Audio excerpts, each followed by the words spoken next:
Right, ప్రియులారా, కొద్ది నిమిషాలు దేవుని వాక్యాన్ని మనం ధ్యానం చేద్దాం. మనం ఒక వరుస క్రమంలో దేవుని వాక్యాన్ని నేర్చుకుంటూ వస్తూ ఉన్నాం. ఇప్పటికే మనం ఎన్నో విషయాలు మనం నేర్చుకున్నాం.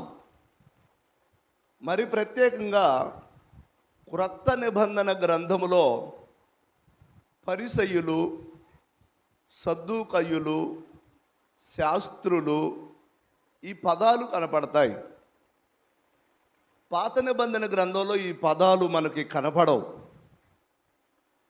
క్రొత్త నిబంధన గ్రంథంలోకి వచ్చేసరికల్లా వీళ్ళు ఎక్కడి నుంచి వచ్చారు అనే ఆలోచన బైబిల్ చదువుతున్న వారికి సహజంగా వచ్చింది. అందును బట్టే మనం పరిసయ్యులంటే ఎవరో, అసలు వారు ఎక్కడ స్టార్ట్ అయ్యారో అనే విషయాన్ని పోయిన ఆదివారం మనం నేర్చుకున్నాం.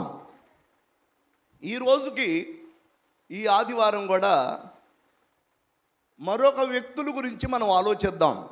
వారే సద్దూకయ్యులు. బైబిల్లో క్రొత్త నిబంధన గ్రంథంలో సద్దూకయ్యులు కూడా కనపడతారు మనకి. పోయిన ఆదివారం పరిసయ్యులు అంటే ఎవరో, వాళ్ళ పద్ధతులేంటో, వాళ్ళ విధానం ఏంటో, వాళ్ళు మొదట్లో ఎంత ఆత్మీయంగా ఉన్నారో ఆ తర్వాత ఎంత వేషధారులు అయిపోయారో ఆ విషయాన్ని మనం నేర్చుకున్నాం. ఈ రోజుకి సద్దూకయ్యుల గురించి మనం ధ్యానం చేద్దాం. చూడండి పరిశుద్ధ దైవ గ్రంథములో మత్తయి సువార్త 22వ అధ్యాయం 23వ వచనాన్ని చదువుకుందాం. మత్తయి సువార్త 22వ అధ్యాయం 23వ వచనాన్ని చదువుకుందాం. పునరుద్ధానము లేదని చెప్పేటువంటి సద్దూకయ్యులు ఆ దినమున ఆయన యొద్దకు వచ్చారు. ప్రియులారా,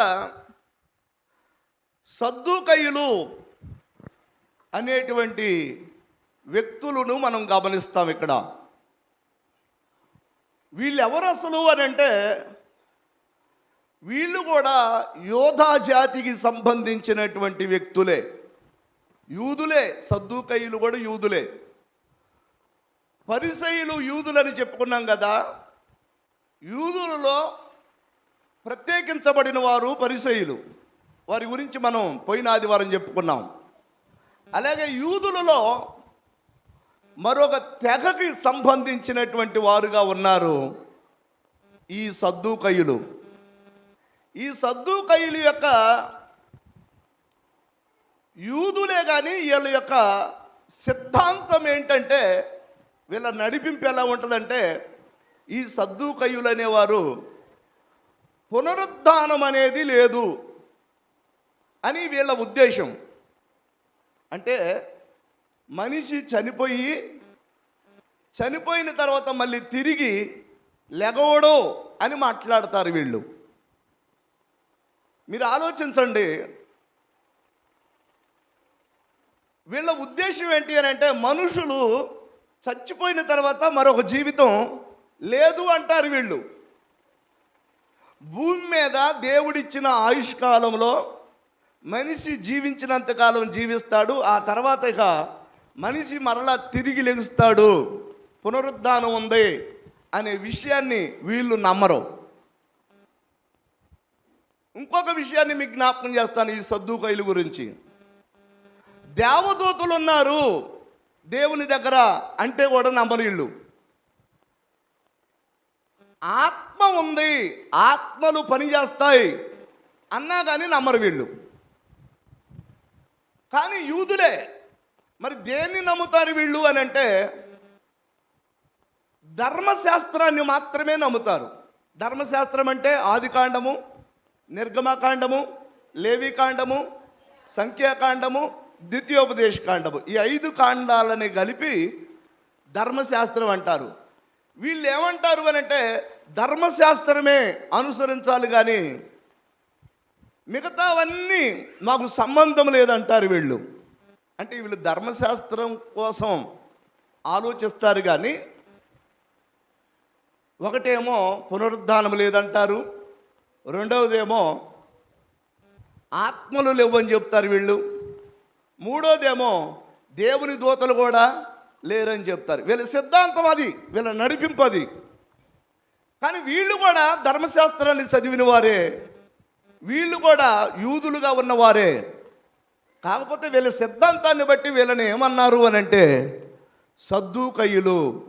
వీళ్ళ యొక్క పద్ధతులు అలా ఉంటాయి. సరే, విషయానికి వచ్చేద్దాం. ముఖ్యంగా వీళ్ళు మాట్లాడే మాట ఏంటి అని అంటే పునరుద్ధానం లేదు అని మాట్లాడతారు వీళ్ళు. దేవునికి స్తోత్రం. కాకపోతే ఆశ్చర్యం ఏంటంటే, గొప్ప విషయం ఏంటంటే, దేవుని మహాకృపను బట్టి ఈ సద్దూకయ్యుల కాలంలోనే, అంటే వీళ్ళు నివసిస్తున్న ఆ సమయంలో యేసుక్రీస్తు ప్రభువారు చనిపోయి సకల మానవాళి యొక్క పాప శాప దోష విమోచన కొరకు యేసుక్రీస్తు ప్రభువారు సిలువలో రక్తము చిందించి మరణం పొంది యేసయ్య సమాధిలో పెట్టబడి మరలా మూడవ రోజు ఆయన పునరుద్ధానుడిగా తిరిగి లేచాడు. దేవుని స్తోత్రం. యేసుక్రీస్తు ప్రభువారు పునరుద్ధానుడిగా తిరిగి లేచిన తర్వాత కొంతమంది సద్దూకయ్యులు, అమ్మో మనం పునరుద్ధానం లేదనుకున్నాం, మనుషులు చనిపోయి తిరిగి లేవరనుకున్నాం, కానీ యేసుక్రీస్తు ప్రభువారు చనిపోయి మరలా తిరిగి లెగిచాడు, మరణాన్ని జయించి తిరిగి లెగిచాడు, పునరుద్ధానం ఉంది అని ఆ తర్వాత కొంతమంది సద్దూకయ్యులు మారు మనసు పొంది పునరుద్ధానాన్ని ఒప్పుకున్నారు. దేవుని స్తోత్రం. మీరు గమనించినట్లయితే ఇప్పటి వరకు భూమి పుట్టిన దగ్గర నుండి, లేకపోతే భూమి మీద మనుషుల మనుగడ కొనసాగిన దగ్గర నుండి ఇప్పటి వరకు ఒకే ఒక్కడు మరణాన్ని జయించి పునరుద్ధానుడిగా తిరిగి లెగిచాడు. దేవునికి స్తోత్రం. భూమి మీద ఉన్నటువంటి పుట్టిన వారిలో గొప్పవారు అనబడిన వారు చాలామంది ఉన్నారు, మహాత్ములు అనబడిన వారు ఉన్నారు, గొప్ప గొప్ప సైంటిస్టులు ఉన్నారు, ఉన్నతమైనటువంటి శ్రేష్టమైన వస్తువులను కనుక్కున్న వారు ఉన్నారు. ఎంతోమంది భూమి మీద గొప్పవారు అనబడిన వారు ఉన్నప్పటికీ ఎవరు చచ్చిపోయి తిరిగి బ్రతకలా. దేవునికి స్తోత్రం. కానీ ఒక్కడు చనిపోయి తిరిగి బ్రతికాడు. ఆయనే పునరుద్ధారుడైన యేసుక్రీస్తు ప్రభువారు. వినండి ప్రియులారా, సద్దూకయ్యుల ఉద్దేశం ఏంటి అని అంటే, అంతకుముందు వాళ్ళ ఉద్దేశం పునరుద్ధానము లేదు అని. ఒక సందర్భంలో యేసుక్రీస్తు ప్రభువారు ఆయన శరీరధారిగా ఈ లోకంలో జీవిస్తూ ఉన్నప్పుడు సద్దూకయ్యులు వచ్చి యేసయ్యని ఇలా అడిగారు, వెటకారంగా అడిగారు. చిక్కులో పెట్టాలని. యేసయ్య ఏం సమాధానం చెబుతాడు?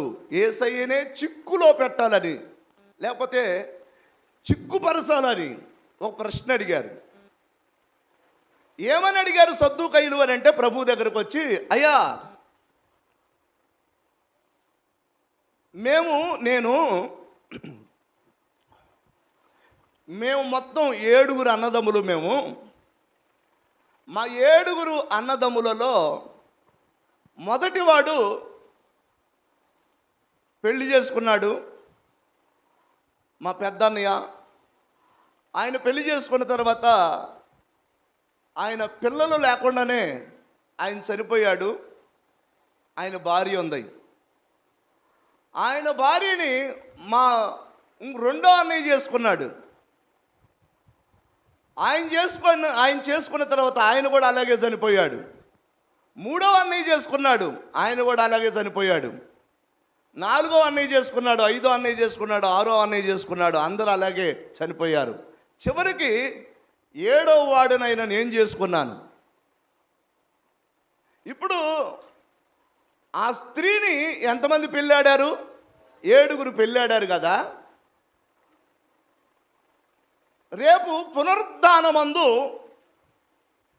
వినండి, పునరుద్ధానమందు ఈమె ఎవరికి భార్య అయ్యిద్ది అని ప్రభువుని అడిగారు. భూమి మీద ఈమె 7 భార్య కదా.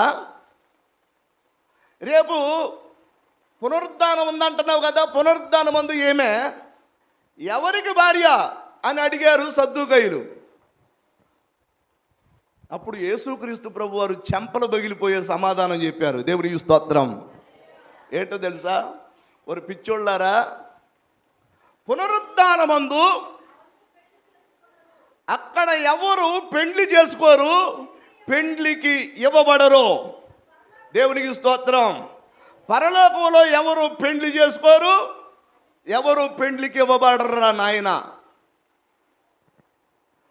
వీళ్ళ ఉద్దేశం, వీళ్ళ ఆలోచన చూడండి. పునరుద్ధానములో ఎవరికి భర్త అవుతుంది, ఎవరికి భార్య అవుతుంది అని ప్రభువుని చిక్కుపరచటానికి అడిగిన మాటలో ప్రభు ఒక సత్యాన్ని బయటపెట్టాడు. ఒకసారి చదువమ్మా మాట, ఆ సత్యాన్ని చదువుకుందాం. పునరుద్ధానమందు ఎవరు పెళ్ళికి ఇవ్వబడరో, పెళ్లి చేసుకోరు, వారు పరలోకమందున్న దూతల వలె ఉంటారు. దేవునికి స్తోత్రం. చాలామందికి ప్రశ్న ఉండొచ్చు, భూమి మీదనా పెళ్ళిళ్ళు? రేపు చనిపోయి దేవుని దగ్గరికి వెళ్ళిన తర్వాత కూడా పెళ్ళిళ్ళు ఉంటాయా అని ఆలోచన ఒకవేళ మీకు బయలుదేరితే, దానికి సమాధానంగా సద్దూకయ్యులతో చెప్పిన మాట మనం కూడా గమనించాలి. ఏమన్నాడు ప్రభువు? పునరుద్ధానమందు ఎవరు పెళ్లి చేసుకోరు, పెళ్లికి ఇవ్వబడరు. ఇది గమనించండి మీరు. అసలు పునరుద్ధానం తర్వాత ఏముంటుంది అని అంటే, వారు దేవుని, మనం అందరం ఎట్లుంటామట? దేవుని దూతల వలె ఉంటామట. పెళ్ళిళ్ళు ఉండవు, యేసు రక్తమే జయం. మీరు గమనించినట్లయితే ఇలా చెప్పిన తర్వాత ఎవరైతే ఈ సద్దూకయ్యులు యేసయ్యని ఇలా చిక్కులో పెట్టాలని ప్రశ్నించారో, వాళ్ళ కళ్ళ ఎదుటే ఆయన మరణం పొంది సమాధి చేయబడి మరలా తిరిగి పునరుద్ధానుడుగా తిరిగి లేచాడు. దేవునికి స్తోత్రం. అందరికి ఆశ్చర్యం అయిపోయింది. వినండి, ఇంకొక మాట చెప్తాను వినండి. పునరుద్ధానం అంటే చనిపోయి మరలా తిరిగి లెగవటాన్ని పునరుద్ధానం అంటారు. యేసుక్రీస్తు ప్రభు వారి సమాధి నేటికి ఖాళీగా ఉంది. తిరిగి లెగవటం అంటే శరీరముతో సహా తిరిగి లెగవాలి. ఏదో చనిపోయిన ఆయన అలా కనపడ్డాడట, ఇలా కనపడ్డాడట, అది కాదు.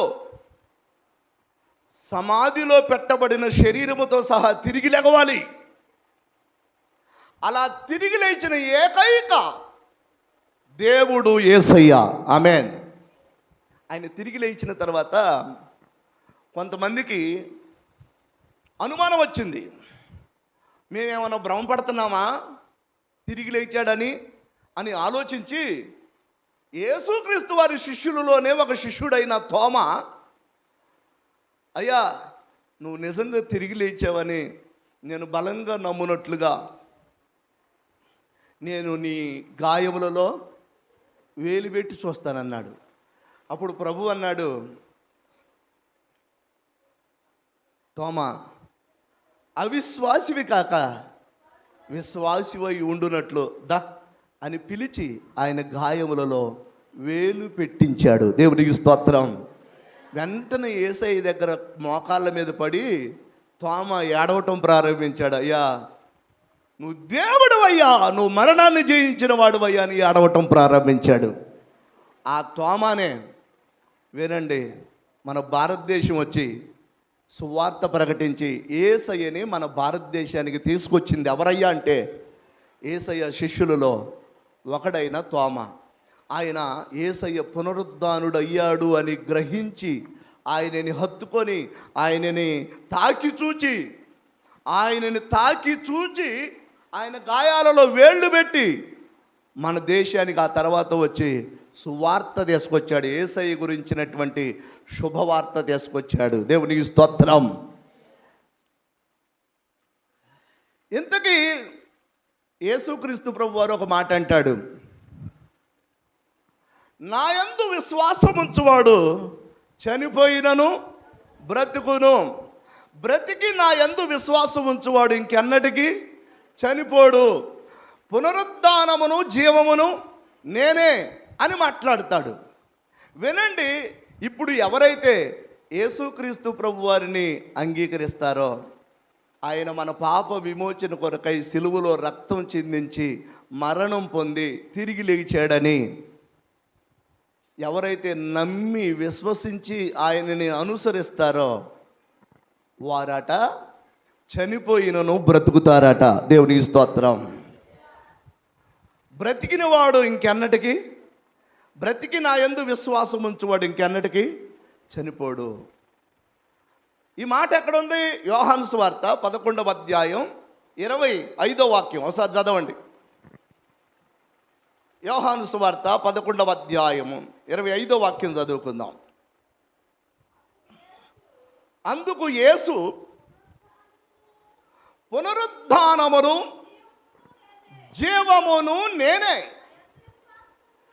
నా యందు విశ్వాసముంచువాడు చనిపోయినా బ్రతుకుతాడు. దేవునికి స్తోత్రం.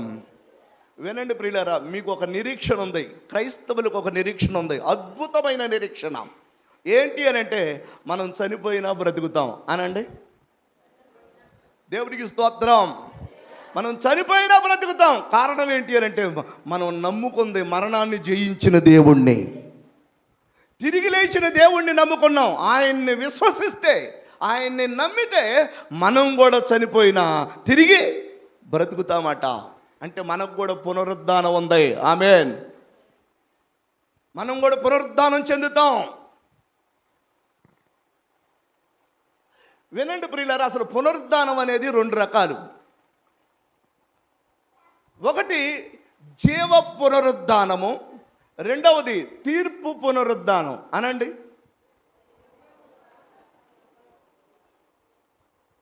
మళ్ళీ అనండి. జీవ పునరుద్ధానము, తీర్పు పునరుద్ధానం. అంటే మనం అందరం కూడా తిరిగి లెగుస్తాం. చనిపోయిన వాడు తప్పకుండా మరలా తిరిగి లెగుస్తాడు. అయితే వినండి, కొంతమంది ఏమో జీవ పునరుద్ధానంగా తిరిగి లెగుస్తారు, కొంతమంది ఏమో తీర్పు పునరుద్ధానులుగా తిరిగి లెగుస్తారు. ఇక్కడ తారతమ్యం ఉంది.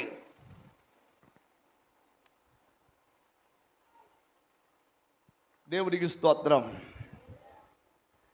ఇంతకీ ఏ పునరుద్ధానంలో మనం తిరిగి లెగిస్తే మంచిదంటారు? ఏందో,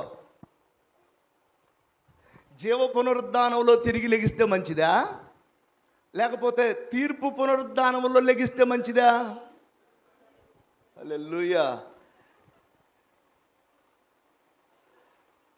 వినండి ప్రియులారా, తీర్పు పునరుద్ధానంలో కాదు, మనం జీవ పునరుద్ధానంలో తిరిగి లెగవాలి. గట్టిగా దేవునికి స్తోత్రం చెప్పండి. హల్లెలూయా. ప్రకటన గ్రంథము 20వ అధ్యాయము 5, 6 వచనాలు చదువుకుందాం.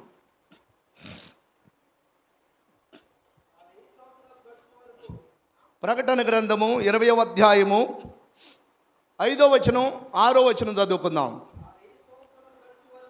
ఆ 1000 సంవత్సరములు గడుచు వరకు కడమ మృతులు బ్రతకలేదు. ఇదియే మొదటి పునరుద్ధానము. ఈ మొదటి పునరుద్ధానములో పాలు పొందేవారు ధన్యులు, పరిశుద్ధులునై ఉందురు. ఇట్టి వారి మీద రెండవ మరణమునకు అధికారము లేదు. వీరు దేవునికి క్రీస్తుకు యాజకులై క్రీస్తుతో కూడా 1000 సంవత్సరములు రాజ్యము చేస్తారు. దేవునికి స్తోత్రం చెప్పండి. మొదటి పునరుద్ధానం ఏమని చెప్పాను? జీవ పునరుద్ధానం. వీళ్ళు ఈ జీవ పునరుద్ధానం కలిగిన వారు ఎలా ఉంటారంటే, రేపు ఈ భూమి ఆకాశము గతించిపోయే రోజులలో ముందుగా ఒక ఆశ్చర్యకరమైన సంగతి జరిగిద్ది. ఏంటి అని అంటే, భూమి మీద ఇప్పటి వరకు మనుషులని మోసం చేసినటువంటి సాతానుని, ఆది ఘట సర్పమైనటువంటి అవ్వ ఆదామును మోసం చేసినటువంటి ఆ సర్పాన్ని, అపవాదిని, సాతానుని దేవుడు 1000 సంవత్సరాలు ఏం చేస్తాడట? బంధిస్తాడు. దేవుడికి స్తోత్రం చెప్పండి. వినండి వినండి. ఎవరిని బంధించేది? సాతానుని దేవుడు ఎన్ని సంవత్సరాలు బంధిస్తాడు? 1000 సంవత్సరాలు బంధిస్తాడు. అప్పుడు యేసుక్రీస్తు ప్రభు వారు భూమి మీదకి వచ్చి, వినండి వినండి, ఆయన భూమి మీదకి స్పష్టంగా వస్తాడు. అది రెండవ రాకడ. ఆయన భూమి మీదకి మధ్యాకాశానికి కాదు, సరాసరి భూమి మీదకే వస్తాడు. ఇప్పుడు ఆయన భూమి మీదకి వచ్చి ఆయన 1000 సంవత్సరాలు ప్రపంచాన్ని పరిపాలిస్తాడు. దేవునికి స్తోత్రం చెప్పండి. ఎన్ని సంవత్సరాలు? 1000 సంవత్సరాలు పరిపాలన చేస్తాడు. ఈ 1000 సంవత్సరాల యేసయ్య పరిపాలనలో భూమి మీద జరిగింది. మీరు గమనించండి, ఎందుకు ఆయన ఇలా రావాల్సి వచ్చింది అని అంటే, చాలా పెద్ద స్టోరీ ఉంది దీనికి. సరే, ఇది త్వరలో జరగబోతుంది. భూమి మీదకి యేసయ్య వచ్చి 1000 సంవత్సరాలు పరిపాలిస్తాడు. ఆయన 1000 సంవత్సరాలు పరిపాలిస్తున్నప్పుడు యేసయ్య కోసం హతసాక్షులు ఉన్నారు, చూసావా?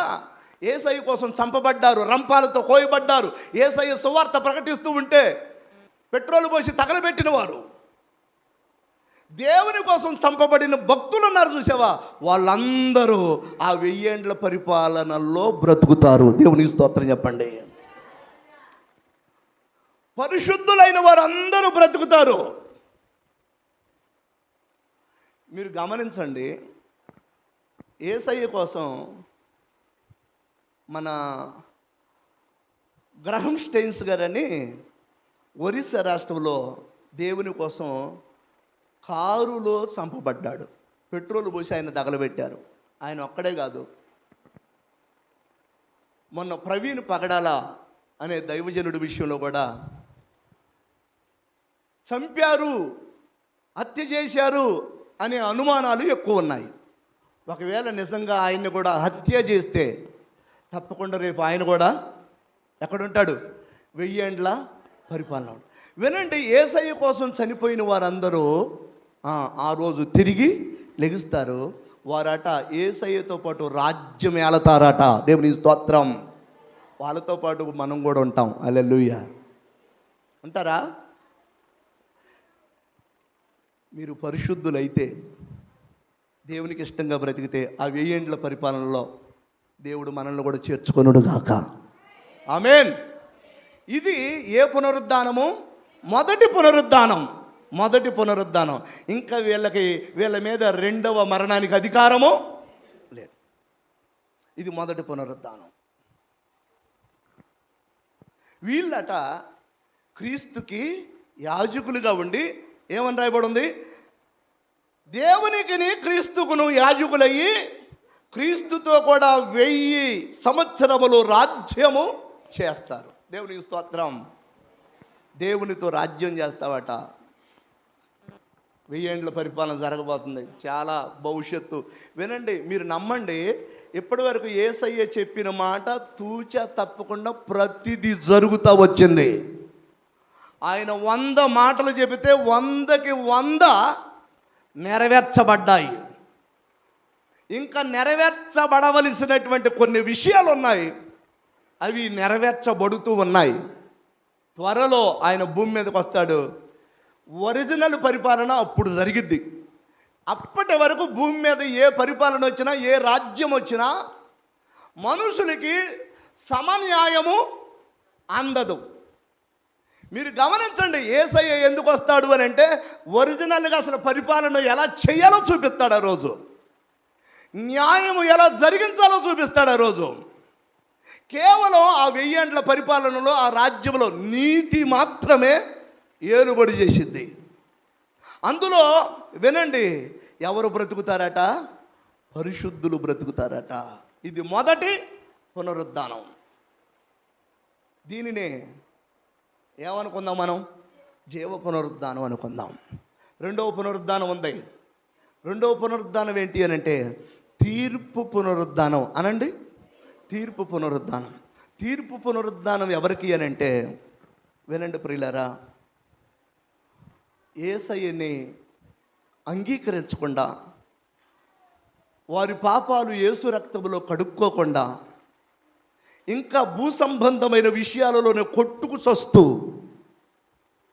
అసలు జీవితం ఏంటో, జీవిత పరమార్థం ఏంటో, చచ్చిపోయిన తర్వాత ఎక్కడికి వెళ్తామో అర్థం కాని పరిస్థితుల్లో ఈ లోకం కోసం ప్రాకులాడుతూ, మారు మనసు పొందకుండా, దేవుని భయం లేకుండా విచ్చలవిడిగా తిరుగుతున్నవారు, దేవునికి అయిష్టంగా బ్రతుకుతూ, కొంతమందికి సత్యం తెలిసి కూడా, పరిశుద్ధత తెలిసి కూడా, దేవుడు అంటే ఎవరో తెలిసి కూడా మారు మనసు పొందకుండా జీవిస్తున్నవారు, రేపు వీళ్ళు కూడా చచ్చిపోతారు. అందరూ చచ్చిపోతారు.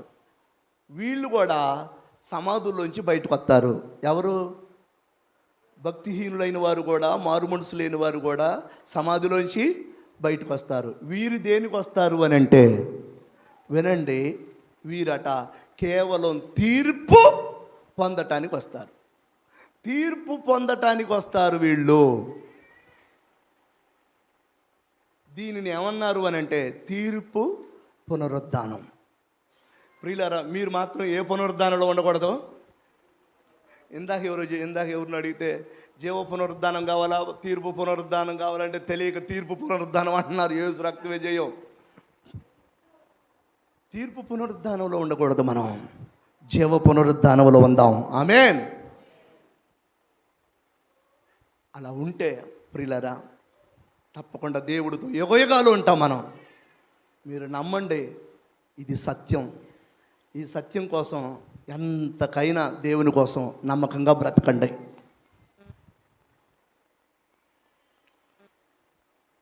తీర్పు పునరుద్ధానంలో మాత్రం ఉండొద్దు మీరు.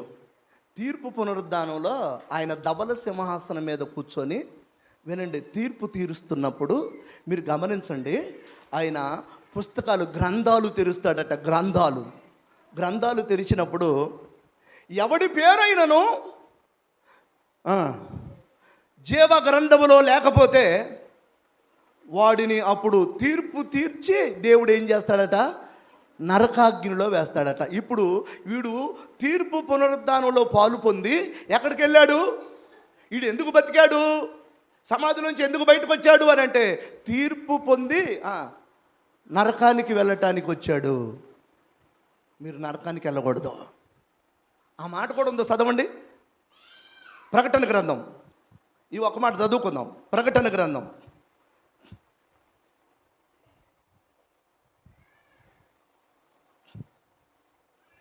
13వ వచనం, 20వ అధ్యాయము 13, 14 వచనాలు చదువుకుందాం. 20వ అధ్యాయము 13, 14 వచనాలు. 20వ అధ్యాయము 13, 14 వచనాలు. సముద్రము తనలో ఉన్న మృతులను అప్పగించెను, మరణమును, పాతాళ లోకమును, వాటి వశమునున్న మృతుల అప్పగించెను. వారిలో ప్రతివాడు తన క్రియల చొప్పున తీర్పు పొందెను. మరణమును, మృతుల లోకమును అగ్నిగుండములో పడవేయబడెను. ఈ అగ్నిగుండము రెండవ మరణము. ఈ తీర్పు తీర్చేటప్పుడు ఎవని పేరైనను జీవ గ్రంథమందు వ్రాయబడినట్టు కనబడకపోతే వాడు అగ్నిగుండములో పడవేయబడును. చాలు. గ్రంథాలు విప్పి తీర్పు తీర్చేటప్పుడు ఒకవేళ ఆ తీర్పు జరుగుతున్నప్పుడు గ్రంథములో, జీవ గ్రంథములో నీ పేరు కనబడకపోతే నిర్దాక్షిణ్యంగా నిన్ను తీసుకెళ్ళి నరకాగ్నిగుండములో వేస్తాడు అని వ్రాయబడి ఉంది. అమ్మో, అందుకే దేవుని పిల్లలుగా జాగ్రత్త పడదాం, భయపడదాం. అసలు మనం తీర్పులోకి రాకుండానే జీవ పునరుద్ధానంలో ఉంటే ఎంత మంచిది. దేవుని స్తోత్రం చెప్పండి. హల్లెలూయా. మరి భక్తులకు కూడా తీర్పు ఉంటుంది. ఆ తీర్పు వేరు. మీకు ఇంకో మాట చెప్తాను. ఒక సందర్భంలో నేను చాలాసార్లు చెప్పుంటా, ఏమని అని అంటే, మనం అందరం క్రీస్తు న్యాయపీఠం ఎదుట ప్రత్యక్షం అవ్వాలి, దేహంతో జరిగించిన క్రియల చొప్పున ప్రతివాడు దేవునికి లెక్క అప్పగించాలి అని చెప్పుంటా. మీకు గుర్తొచ్చిందా, గుర్తు రాలేదా? అరే మరి మనకు కూడా తీర్పు ఉంది అయ్యగారు అని అంటారే మీరు. వినండి, మీరు గమనించండి. మనం క్రీస్తు న్యాయపీఠం ఎదుటికి ఎందుకు వెళ్తాము అని అంటే, మనం చేసిన క్రియల చొప్పున అవి మంచివైనను సరే చెడ్డవైనను సరే బయలుపరచబడి దేవుని కోసం సంపూర్ణంగా నమ్మకంగా బ్రతికితేనేమో కిరీటం ఇవ్వటానికి ఆయన తీర్పు దగ్గరికి వెళతాం, న్యాయపీఠం ఎదుటికి వెళతాం.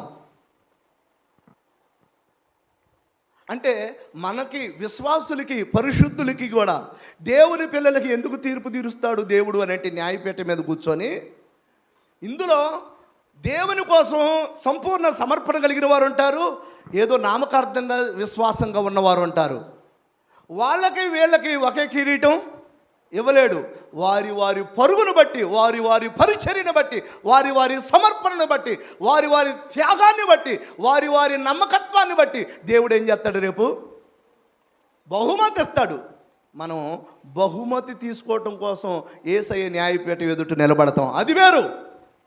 కానీ మీకు జ్ఞాపకం చేస్తున్నాను, నిత్య నరకానికి వెళ్ళే తీర్పులో ఉండకూడదు. దేవునికి స్తోత్రం. అందుకే మన పేర్లు ఎక్కడ ఉండాలి? జీవగ్రంథంలో ఉండాలి. ఇంతకీ ఏ పునరుద్ధానంలో ఉందాం? జీవ పునరుద్ధానంలో ఉందాం. మనం తీర్పు పునరుద్ధానంలో కాదు. వీళ్ళు తీర్పు తీర్చబడటానికే పునరుద్ధానంలో అవుతారు. కొంతమంది కేవలం తీర్పు తీర్చబడటానికే పునరుద్ధానంలో అవుతారు. జీవంలో వీళ్ళు ప్రవేశించటానికి అర్హత ఉండకపోవచ్చు. ఒక సందర్భంలో జీవ పునరుద్ధానాన్నే దేవుడు ఇంకొక మాట అంటాడు. ఏమని అని అంటే, నీతి పునరుద్ధానం అని కూడా అంటాడు ఒక సందర్భంలో. లోకాసు వార్త 14:14 ఈ మాట చదువుకుందాం. లోకాసు వార్త 14:14 ఒకసారి చదవగలిగిన వారు మంచిగా చదవండి. 14వ అధ్యాయము లోకాసు వార్త 14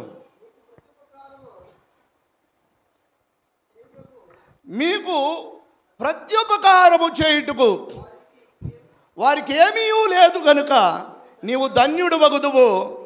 నీతిమంతుల పునరుద్ధానమందు నీవు ప్రత్యుపకారము పొందుదువని చెప్పాను. నాతో పాటు చెప్పండి, నీతిమంతుల పునరుద్ధానం అనండి. మళ్ళీ నీతిమంతుల పునరుద్ధానములో మనకు బహుమతులు ఇవ్వబడతాయి. దేవునికి స్తోత్రం చెప్పండి. ఇక్కడ రాయబడి ఉంది, అసలు బలి చెప్పాడు ఇక్కడ యేసయ్య స్టోరీ. ఏమన్నాడంటే, మీరు మీ ఇంట్లో ఏదైనా విందు చేస్తున్నప్పుడు, మీ ఇంట్లో మీరు ఏదైనా ఫంక్షన్ చేసినప్పుడు మీరు ఎవరిని పిలుస్తారు అని అంటే, సహజంగా మీరు స్నేహితులను పిలుస్తారు, బంధువులను పిలుచుకుంటారు, మీకు బాగా అయిన వారిని పిలుచుకుంటారు.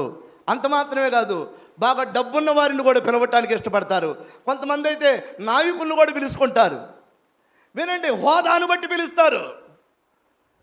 కానీ యేసయ్య ఇక్కడ ఏం చెప్పాడంటే, మీ ఇంట్లో ఏదైనా ఫంక్షన్ జరిగినప్పుడు, మీ ఇంట్లో ఏదైనా విందు మీరు ఏర్పాటు చేసినప్పుడు, మీకు మరలా మిమ్మల్ని పిలిచి భోజనం పెట్టలేని దరిద్రుడు ఉంటాడు చూసావా, మీకు మరలా అమ్మో వాళ్ళ ఇంటికి పోతే నన్ను బాగా చూసుకున్నాడు అని మరలా నువ్వు వాళ్ళ ఇంటికి పోయినప్పుడు నిన్ను కూడా బాగా చూసుకుంటాడు. అలా బాగా చూసుకుంటే ప్రతిఫలం ఏమి నీకు రాదు. అందుకే దేవుడు ఎవరికి విందు చేయమన్నాడు అని అంటే, ఇక్కడ పేదలను, అంగహీనులను, అంటే కుంటివారు, గుడ్డివారు, దేన దరిద్రులు, మళ్ళీ మనకి భోజనం పెట్టడానికి సామర్థ్యము లేనివారు, అడుక్కునేవారు, మనకు మరలా అమ్మో మజ్జిగ పోసాడు కనుక మనం పెరిగేయాలి అనే మనస్తత్వం రాకుండా మనకు సహాయం చేయలేని వాడిని, అంత దీన దరిద్రంలో ఉన్న వారిని పిలిచి వాళ్ళకి విందు భోజనం పెట్టు. అలా చేస్తే రేపు నీతి పునరుద్ధానమందు ఏమిస్తాడట దేవుడు? బహుమతి ఇస్తాడట. దేవుడికి స్తోత్రం చెప్పండి. ఏమిస్తాడట? బహుమతి, ప్రతిఫలం ఇస్తాడట. ఇక్కడ చేసిన క్రియలను బట్టి ఇక్కడ మనం ఏంది అని అంటే, నన్ను మెచ్చుకున్నామని నేను నిన్ను మెచ్చుకుంటా, అట్టు పెట్టినమ్మకి అట్టున్నర పెట్టాలి. ఇదంతా వరసే. వాళ్ళ ఇంటికి వెళ్ళినప్పుడు చీర పెట్టింది కనుక మన ఇంటికి వచ్చినప్పుడు కూడా చీర పెట్టాలి. వాళ్ళ ఇంటికి వెళ్ళినప్పుడు 100 రూపాయల చీర పెట్టింది కాబట్టి మనం 500-600 దొద్దు కానీ 150 రూపాయల దాన్ని పెడదాం. ఇదిగో ఇవి ఉంటాయి మనుషుల్లో. కానీ మీరు గమనించినట్లయితే, మీకు పెట్టలేని వారికి, మరల తిరిగి ఇవ్వలేని వారికి, దేన దరిద్రులకి మీరు విందు చేయగలిగితే, దేన దరిద్రులకి మీరు బట్టలు పెట్టగలిగితే, తిరిగి పెట్టలేని వారికి మీరు సాయం చేయగలిగితే, రేపట నీతి పునరుద్ధానమందు ప్రతిఫలము దేవుడు దాచిపెట్టి ఉంచుతాడట. దేవునికి స్తోత్రం. ఆ రోజు బహుమతిగా ఇస్తాడట, ఇక్కడ చేసిన మంచి క్రియలను బట్టి. గనుక పునరుద్ధానంలో చాలా గొప్ప విషయాలు ఉన్నాయి. మనం అందరం పునరుద్ధానులము అవుతాం. మనం అందరం యేసునందు పునరుద్ధానులము అవుదుముగాక. ఆమేన్. యేసుక్రీస్తు ప్రభువారు భలే ప్రత్యక్షత ఇచ్చాడు పౌలయ్య గారికి. అపోస్తలుడైన పౌలయ్య గారికి నంబర్ 1 ప్రత్యక్షత ఇచ్చాడు. ఏంటి అని అంటే, ఆయన చెబుతూ కొరింథీయులకి సువార్త చెబుతూ ఒక ప్రత్యేకమైన మాట చెప్పాడు పౌలయ్య గారు. ఏమని అంటే, అబ్బాయి, మనకందరికీ ఒక నిరీక్షణ ఉంది. ఏంటి అని అంటే, అతి త్వరలో మరణాన్ని జయించి పునరుద్ధానుడైనటువంటి యేసయ్య ఇప్పుడు పరలోకంలో ఉన్నాడు. ఆయన మరల పరలోకము నుండి రెండవసారి మధ్యాకాశానికి రాబోతున్నాడు. ఆయన పరలోకము నుండి మధ్యాకాశానికి వచ్చినప్పుడు సమాధిలో ఉన్నటువంటి, వినండి, యేసయ్యని నమ్ముకొని చచ్చిపోయినటువంటి వారు కొంతమంది సమాధిలో ఉన్నారు కదా, ఆ సమాధిలో ఉన్నటువంటి పరిశుద్ధుల శరీరాలు సమాధి తెరుచుకొని పైకి లెగుస్తారట. దేవునికి స్తోత్రం. పరిశుద్ధుల శరీరాలు పైకి లెగుస్తాయి. అక్కడ బోర ఊదబడిద్ది. ఎక్కడ? మధ్యాకాశంలో. ఇక్కడ సమాధులు తెరవబడతాయి. ఎవరి సమాధులు తెరవబడతాయి? కేవలం పరిశుద్ధులు సమాధులు మాత్రమే తెరవబడతాయి. వీళ్ళు పరిశుద్ధులు, యేసయ్యను నమ్ముకొని చనిపోయి భూమిలో పాతి పెట్టబడ్డారు చూసారా? ఆ పరిశుద్ధులు సమాధిలో నుంచి బయటకు వస్తారు. అయ్యగారు, కొంతమంది కాలిపోయిన వాళ్ళు ఉంటారుగా, వాళ్ళ శరీరం బూడిదైపోయిన వాళ్ళు ఉంటారుగా. వినండి, బూడిదైపోయినా నీళ్ళలో కలిసిపోయినా అక్కడి నుంచి కూడా శరీరం వచ్చేసిద్ది. దేవుని స్తోత్రం.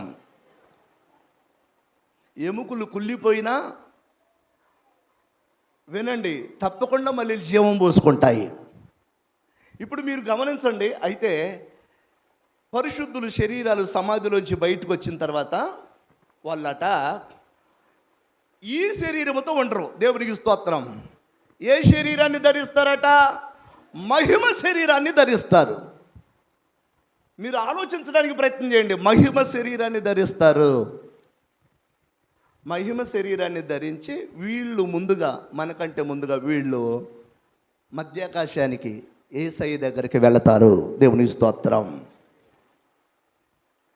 అంత మాత్రమే కాదు, ఒకవేళ మనం అప్పటికి బ్రతికే ఉన్నాం అనుకోండి, యేసయ్య రాకడ వచ్చినప్పుడు, ఆయన మధ్యాకాశానికి వచ్చినప్పుడు, మనం అప్పటికి చచ్చిపోలా, మనం సమాధిలో పెట్టబడలా, బ్రతికే ఉన్నాం, భోజనం చేస్తున్నాం, తిరుగుతున్నాం, పని చేసుకుంటున్నాం. ఒకవేళ మనం బ్రతికుండగానే ఆయన మధ్యాకాశానికి వస్తే మనం కూడా రెప్పపాటులో, వినండి, మార్పు చెందుతాం. రెప్పపాటులో ఈ శరీరం మహిమ శరీరముగా మార్చబడింది. యేసయ్యకి సమరూపమైనటువంటి శరీరముగా మార్చబడింది. మనం చచ్చిపోం, కానీ మనం ఏమవుతామట? రెప్పపాటులో కన్ను మూసి కన్ను తెరిచే లోపల మనం మధ్యాకాశానికి యేసయ్య దగ్గరికి కొనిపోబడతాం. దేవునికి స్తోత్రం. దీనినే సంఘము ఎత్తబడుట అంటారు. ఇప్పుడు మనం ఏ కాలంలో ఉన్నామంటే సంఘము ఎత్తబడే కాలంలో ఉన్నాం. మీరు గుర్తుంచుకోండి ప్రియులరా, సంఘం ఎత్తబడే కాలంలో ఉన్నాం. ఇప్పుడు ఉన్నటువంటి పరిస్థితులన్నీ దేవుని రాకడికి అతి దగ్గరగా కనపడుతున్నాయి. మీరు ఆలోచించినట్లయితే ప్రపంచం అంతా గలిబిలిగా ఉంది.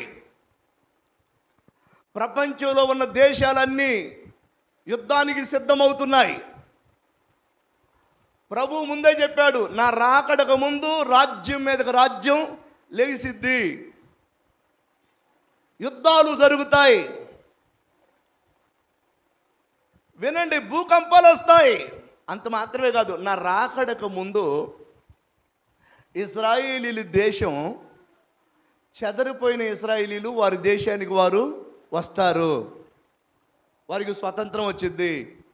ఆల్రెడీ ఇశ్రాయేలీలు, చెదరిపోయిన ఇశ్రాయేలీలు అందరూ 90% వచ్చేసారు వాళ్ళ దేశం వాళ్ళు. అక్కడ ఇశ్రాయేలీలు ఆయా ప్రాంతాల్లో, ఆయా దేశాలలో చెదిరిపోయిన ఇశ్రాయేలీలు అందరూ వారి దేశం వారు వచ్చి 1948వ సంవత్సరంలోనే వాళ్ళు జెండా ఎగరేసుకున్నారు. మా దేశానికి స్వతంత్రం వచ్చిందని. మన దేశానికి స్వతంత్రం ఎప్పుడు వచ్చింది? 1947వ సంవత్సరంలో కదా. మన దేశానికి స్వతంత్రం వచ్చినటువంటి మరొక సంవత్సరంలో ఇశ్రాయేలీల దేశానికి వచ్చింది. వినండి, యేసుక్రీస్తు ప్రభు వారు చెప్పినవన్నీ నెరవేరుతున్నాయి. కనుక ఇది ఏ కాలము అని అంటే సంఘము ఎత్తబడే కాలం. ఆశ్చర్యాలు జరుగుతాయి. ఒకవేళ నా భార్య మారు మనసు పొందుంటే, నా భార్య నాకు తెలియకుండానే రెప్పపాట్లు వెళ్ళిపోద్ది. నేను పొద్దున్నే లేచి చూస్తే నా పక్కనే పనుకుందగా, ఎటుపోయింది, రాత్రంతా నా పక్కనే ఉంది, ఎటు వెళ్ళింది అని పొద్దున్నే వెతుకుతా. ఈ లోపల ఎంత వెతికినా కనపడలా. ఈ లోపల ఊళ్ళో ఉన్నటువంటి వారు కొంతమంది వచ్చి, మా ఆయన కనపట్లేదని వాళ్ళు అడుగుతూ ఉంటారు. ఓరి మీ ఆయన కనపట్లేదు, మా ఆయన కనపట్లేదు, ఏదో జరిగింది. వినండి, ఇట్లాంటి భయంకరమైనటువంటి పరిస్థితులు, గందరగోళం వచ్చే పరిస్థితులు వస్తాయి. చివరికి ఏంటి అని అంటే, ఓరు అసలు మీ ఇద్దరి సంగతే కాదు, మన ఊర్లో చాలామంది కనపట్టలేదు. దేవునికి స్తోత్రం. ఏమైపోయారు?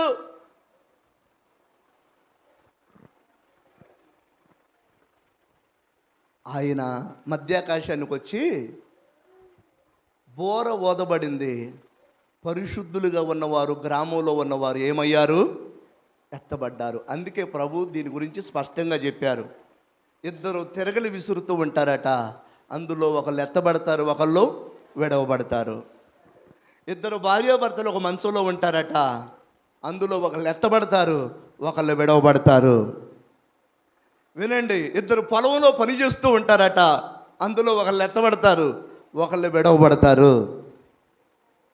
సరే, ఏది ఏమైనా దేవుని మహాకృపను బట్టి వినండి, పునరుద్ధానము లేదని చెప్పేటువంటి సద్దూకయ్యులకి ప్రభు చక్కని సమాధానం చెప్పి అసలు ఆయనే పునరుద్ధానుడై తిరిగి లేచి చూపించాడు. ఇప్పుడు మనం గమనించినట్లయితే చనిపోయిన పరిశుద్ధులు సమాధులు తెరవబడి ఆయన్ని ఎదుర్కొంటారు ముందుగా. ఆ తర్వాత ఒకవేళ బ్రతికుంటే మనం రెప్పపాటులో ఆయన్ని ఎదుర్కొంటాం. వినండి, ఇది పునరుద్ధానం. ఆమేన్. ఏమంటారు దీన్ని? పునరుద్ధానం. మీకు ఇంకో మాట కూడా చెప్పాను నేను ఇంతకుముందు. బల్లారాధన క్రమం గురించి చెప్పేటప్పుడు చెప్పాను నేను ఒక మాట. ఏమనంటే, నా శరీరము తిని నా రక్తము త్రాగువాడే నిత్య జీవానికి వారసుడు, అంత్య దినాన వాడిని నేను లేపుతాను. అనండి. ఎప్పుడు లేపుతాడట? అంత్య దినాన నేను వాడిని లేపుతాను. వినండి, ప్రభు బల్లారాధనలో ఆయన్ని విశ్వసించి ఆయనకు నమ్మకంగా ఉండి పరిశుద్ధంగా జీవిస్తూ ప్రభు శరీరాన్ని, ప్రభు రక్తాన్ని తిని త్రాగే వాళ్ళని ఆయనట ఒకరోజు అంత్య దినాన సమాధిలో నుంచి ఏం చేస్తాడట? లేపుతాడట. నేను అంటున్నాను, ఇది పునరుద్ధానం. ఇంకా చచ్చిపోయే పరిస్థితి ఉండదు. ఇక మనం ఒకసారి పునరుద్ధానులు అయ్యాక రక్షించబడి మారుమనసు పొంది పరిశుద్ధంగా బ్రతికి యేసు రక్తంలో కడగబడి యేసయ్యను నమ్ముకొని చనిపోయి ఒకసారి తిరిగి లేచిన తర్వాత ఇంకా సదాకాలము దేవునితో ఉంటాం. ఆమేన్. దేవుడు గొప్ప భాగ్యం, గొప్ప నిరీక్షణ మనకి మన ముందు పెట్టాడు. ఆల్రెడీ త్వరలో సంఘం ఎత్తబడిద్ది. మళ్ళీ చెప్తున్నా, అది ఈ కొద్ది రోజుల్లోనే జరగచ్చు.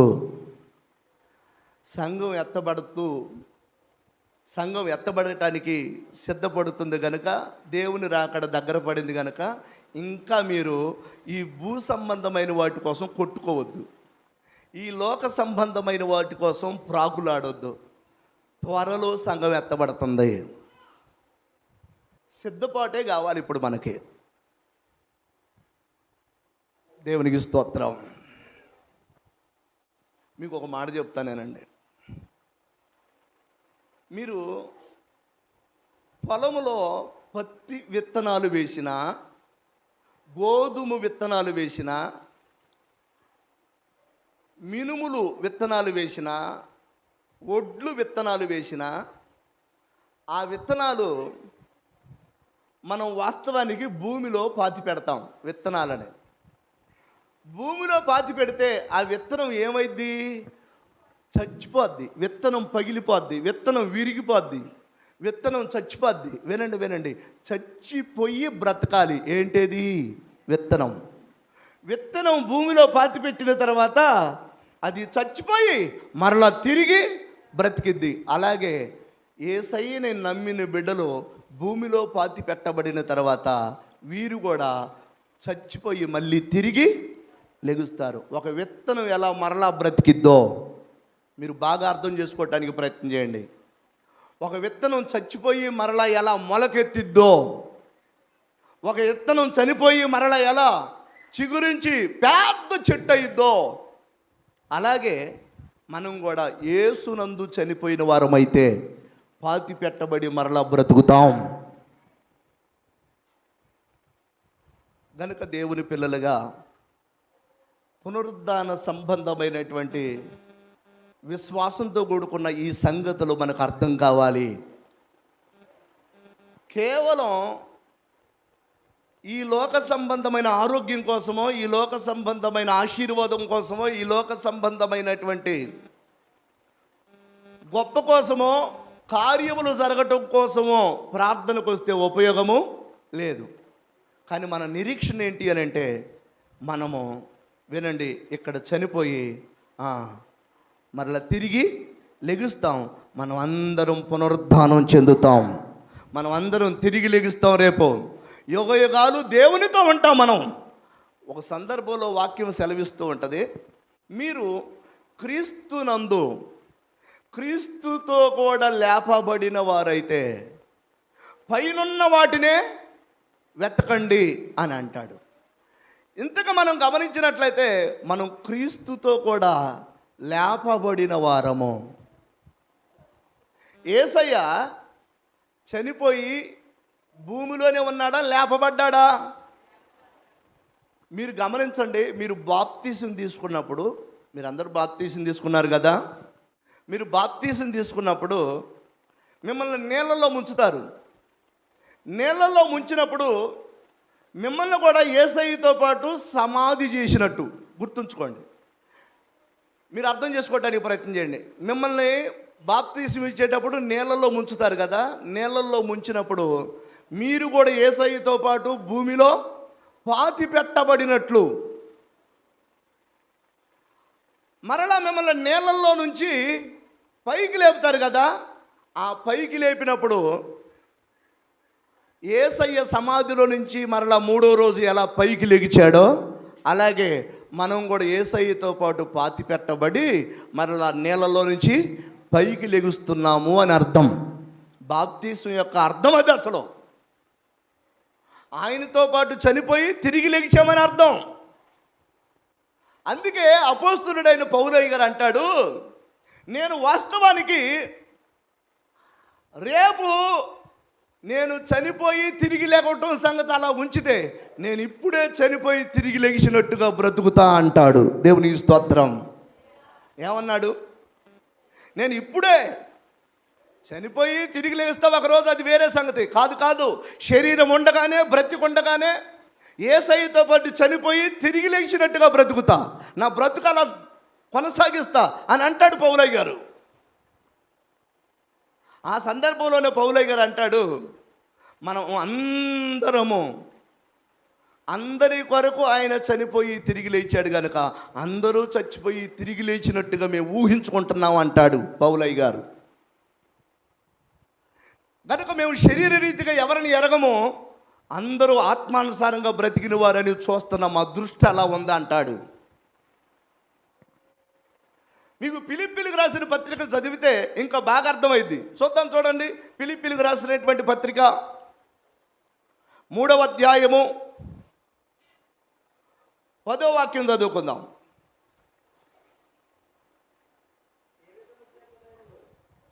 ఏ విధము చేతనైనను మృతులలో నుండి నాకు పునరుద్ధానము కలుగవలెనని ఆయన మరణ విషయములో సమాన అనుభవము గలవాడనై ఆయనను, ఆయన పునరుద్ధాన బలమును ఎరుగు నిమిత్తము ఆయన శ్రమలలో పాలివాడునగుట ఎట్టిదో ఎరుగు నిమిత్తము సమస్తమును నష్టపరుచుకొని వాటిని పెంటతో సమానముగా ఎంచుకొనుచున్నాను. దేవునికి స్తోత్రం. ప్రియులారా, పౌలయ్య గారు భలేగా రాశాడండి. ఫిలిప్పీ సంఘముతో చాలా శ్రేష్టమైన విషయాన్ని పంచుకున్నాడు. ఏమనంటే, నేను బ్రతికుండగానే పునరుద్ధాన బలము నాకు తెలియాలి. అందరూ నాతో చెప్పండి, ఏమనుకున్నాడు? బ్రతికుండగానే పునరుద్ధాన బలము నాకు తెలియాలి. అంటే ఒక యేసయ్య తిరిగి లేచాడు కదా, ఆ తిరిగి లేచిన బలం నాకు అవగాహన కావాలి అని ఆ క్వశ్చన్, ఆ ప్రశ్న మనసులో పడి ఈయన కూడా పౌలయ్య గారు బ్రతికుండగానే పునరుద్ధాన బలం ఎలా ఉంటుందో తెలుసుకోవటం కోసం ప్రయత్నం చేశాడు. ఎలా ప్రయత్నం చేశాడో తెలుసా? నేను ఆయనతో పాటు నేను కూడా చనిపోయాను, బ్రతికుండగానే మరలా ఆయనతో పాటు నేను తిరిగి లెగిచాను అని అలా మనసులో తన్ను తాను స్థిరపరచుకొని అలా బ్రతకటం ప్రారంభించాడు. అందుకే ఆయన ఈ లోక సంబంధమైన విషయాల మీద ఇక మనసు పెట్టలా. అంటాడు అక్కడ, ఆయనతో పునరుద్ధాన బలం ఎరుగు నిమిత్తమై, ఆయన పునరుద్ధాన బలం ఎలా ఉందో తెలుసుకునే నిమిత్తమై ఏం చేశాడట? లోకాన్ని పెంటతో సమానంగా ఎంచుకున్నాడట. ఆయన శ్రమలలో అనుభవం పొందటానికి, ఆయన ఎలా శ్రమ పొందాడో నేను కూడా అలాగే శ్రమ పొందుతాను అనుకున్నాడట. కారణం ఏంటి అంటే, ఆయన పునరుద్ధాన బలం తెలియాలి, ఆయన పునరుద్ధాన శక్తి తెలియాలి. అది నాకు చచ్చిపోయిన తర్వాతగా తెలిసేది. చచ్చిపోయి అప్పుడు పునరుద్ధానం అయిన తర్వాత తెలియటం కాదు, బ్రతికుండగానే ఆయన పునరుద్ధాన బలం నాకు తెలియాలి అనే ఒక మంచి ఉద్దేశంతో ఆయన ఏం చేశాడంటే, యేసయ్య ఎలా శ్రమ పొందాడో అలా శ్రమ పొందటానికి ఇష్టపడ్డాడు. మీరు గమనించినట్టయితే పౌలయ్య గారు పొందిన శ్రమ ఇంకెవరు నాకు తెలిసి శిష్యులలో అంత శ్రమ ఎవరు పొందలా. అసలు అంటాడు, యేసుక్రీస్తు ప్రభు వారు మిగిల్చిన శ్రమలో నేను అనుభవించాను అంటాడు పౌలయ్య గారు. 140 కొరడా దెబ్బలో 5 సార్లు తిన్నాడు, 3 సార్లు బెత్తములతో కొట్టబడ్డాడు, ఒకసారి క్రీస్తు కొరకు పునరుద్ధాన బలం తెలియటం కోసం ఇలా శ్రమ పడుతూ ఒకసారి రాళ్లతో కొట్టబడ్డాడు.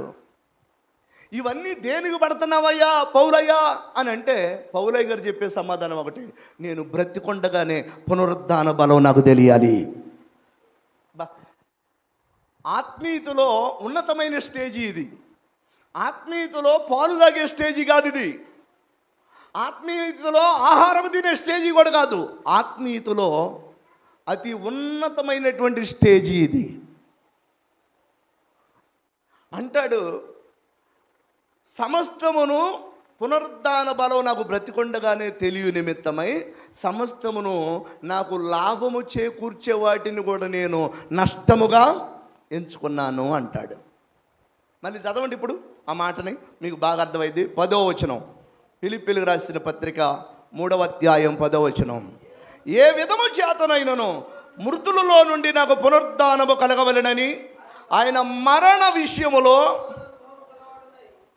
సమాన అనుభవము గలవాడనై, అంటే ఆయన ఎలా మరణం పొందాడో, యాతన పెట్టబడి మరణం పొందాడో, ఆయన ఎలా సిలువలో యాతన పెట్టబడి నరక యాతన పొంది మనుషులందరి పాప విమోచన కొరకు ఎంతగా శిక్షించబడి ఆయన మరణం పొందాడో ఆ అనుభవం నాకు కూడా కావాలనుకున్నాడట. ఎవరైనా ఏం కోరుకుంటారు? అయ్యా నీ శ్రమ మాత్రం నాకు వద్దయ్యా, నేను మాత్రం క్షేమంగా బతకాలి భూమి మీద బతికినంతకాలం, నేను మాత్రం అంత శ్రమలో నన్ను శోధనకు అప్పగించొద్దయ్యా, శ్రమలకు అప్పగించొద్దయ్యా అనే ప్రార్థన చేసుకుంటారు. కానీ పౌలయ్య గారు ఏం ప్రార్థన చేశాడు? ఎలా జీవించాడట? ఆయన శ్రమలలో ఈయనకు కూడా ఏం రావాలి? అనుభవం రావాలి. ఇంకేమన్నాడు? ఆయన మరణ విషయములో సమాన అనుభవము గలవాడనై ఆయనను ఆయన పునరుద్ధాన బలమును ఎరుగు నిమిత్తము ఆయన శ్రమలలో పాలివాడునగుట ఎట్టిదో ఎరుగు నిమిత్తం సమస్తము నష్టపరుచుకున్నాను, వాటిని పెంటతో సమానంగా ఎంచుకున్నాను. దేవునికి స్తోత్రం. అసలు మీరు గమనించినట్లయితే బ్రతికొండగానే యేసయ్యతో పాటు చనిపోయి తిరిగి లేచిన ఆ నడిపింపు, ఆ అనుభవంతో మనం నడిస్తే మీకంటే గొప్ప వాళ్ళు ఇంకొకళ్ళు ఉండరు. ఆత్మీయ స్టేజీ అది ఉన్నతమైనటువంటి స్థితి అని మీకు జ్ఞాపకం చేస్తున్నాను. దేవునికి స్తోత్రం. ఇంతకీ మనం గమనించినట్లయితే మనం అందరం త్వరలో పునరుద్ధానం చెందబోతున్నాం. ఆల్రెడీ ఆయన నామంలో బాప్తీసం తీసుకున్నప్పుడే మనం పునరుద్ధానులుగా చేయబడ్డాం.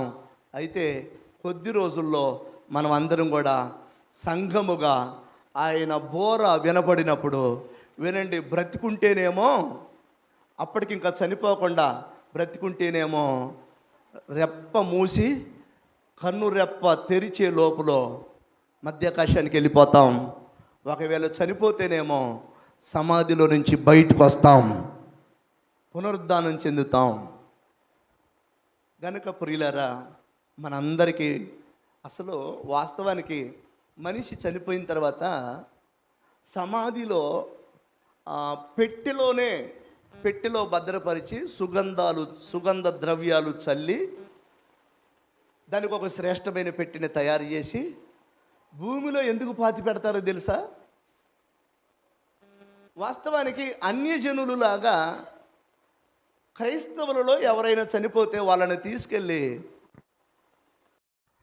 అన్యజనులని కాల్చినట్లుగా మనల్ని క్రైస్తవులు చనిపోతే వాళ్ళని పొలాల మీద కాల్చరు, బూడిద చేయరు. కారణం ఏంటి అని అంటే క్రైస్తవుడికి ఏముంది? నిరీక్షణ ఉంది. ఏమని? మళ్ళీ వీళ్ళు తిరిగి లెగుస్తారు అనే ఒక నిరీక్షణ ఉంది క్రైస్తవుడికి. అందుకే క్రైస్తవుడు చనిపోతే కాల్చకుండా ఒక పెట్టె తీసుకొచ్చి పెట్టెలో ఆ మనిషిని పెట్టి చక్కగా భద్రపరిచి మంచి వస్త్రాలు తీసుకొచ్చి తొడిగించి ఆ వ్యక్తిని సమాధిలో పాతి పెడతారు, భద్రంగా అలా పాతి పెడతారు. ఆ తర్వాత యేసయ్య మధ్యాకాశానికి వచ్చినప్పుడు బోర ఊదబడినప్పుడు వీళ్ళు సమాధిలోంచి పైకి తిరిగి లెగుస్తారు. అది విశ్వాసం క్రైస్తవుడిది. ఇది త్వరలో జరగబోతుంది. మీరు ఒక మాట చెప్తాను వినండి. దీనికి సాదృశ్యం ఏంటంటే యేసయ్య తిరిగి లేచాడు కదా, ఇప్పుడు ఆయన సమాధి తెరవబడే ఉంది.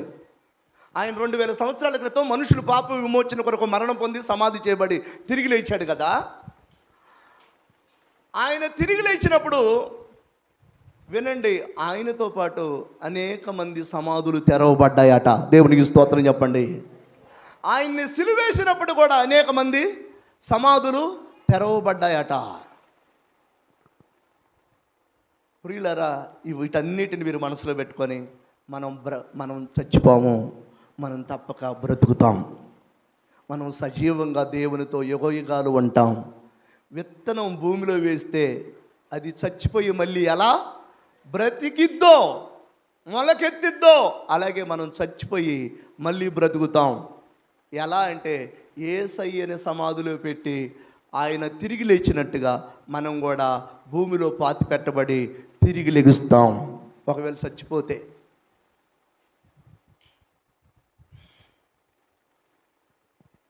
సరే, విషయానికి వచ్చేద్దాం.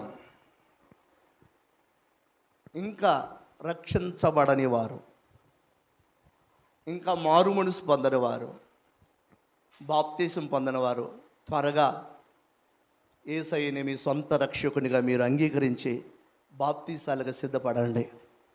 త్వరలో ఒక 2-3 నెలల్లో వీలైతే ఉపవాస ప్రార్థనలో మందిరంలో ఏర్పాటు చేద్దామనే ఆలోచన ఉంది.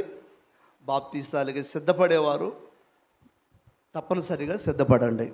కారణం ఏంటి అంటే మనం చివరి దినాల్లోకి వచ్చేసాం. దేవుని రాకడ అతి సమీపంగా ఉంది. లోకమును దాని ఆశ గతించిపోబోతుంది. అన్నిటికీ అంతము సమీపించింది గనుక సిద్ధపడాలి. దేవుని రాకడలో కొంతమంది సిద్ధపడతారట, కొంతమంది ఏమో సిద్ధపడరట. 5 కన్నికలేమో సిద్ధపడ్డారు, 5 కన్నికలేమో సిద్ధపడలా. ఏముందలే వచ్చినప్పుడు చూసుకుందామని అనుకున్నారట. భయం లేకుండా బ్రతికారట. సరైన సిద్ధపాటు లేకుండా ఉన్నారట. ఈ లోపల పెండ్లి కుమారుడైన యేసయ్య రానే వచ్చాడట. సిద్ధపడిన 5 కన్నికలు వెళ్ళిపోయారు.